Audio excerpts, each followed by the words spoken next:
اپنے ماں اور باپ کو بیٹے دکھ نہ کبھی نہ دینا، ان کے بڑھاپے میں ہرگز تم آہا نہ ان کا لینا، خدمت سے ان کو منانا ہوگا، ارے جنت میں بے شک ٹھکانہ۔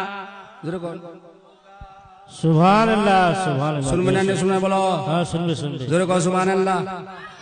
اگر جلسہ منانے کے بعد نماز چھوڑ دینا کامیاب ہوتا تو قرآن نے کیوں کہا ہے ذکر اسما ربہ، اور آپ نے رب کے نام کا ذکر کیا، جسم دا پاک ہول، دل دا پاک ہول، پھر اللہ کو چاہے یہ اپنے رب کے نام کا ذکر کیا۔ اچھا ذکر کو اللہ ذکر کر سکنا، ذکر لا الہ الا اللہ، لا الہ الا اللہ، لا الہ الا اللہ محمد رسول اللہ، আল্লাহর জিকির করো, দুরূদ শরীফ পড়ো, সালাম পড়ো। মা বইলা আচ্ছা করে শুনে লোক, আমরা বিলকুল দেশি কোচি মা ভালো করে শুনেলেন। একটা বাত শুনো।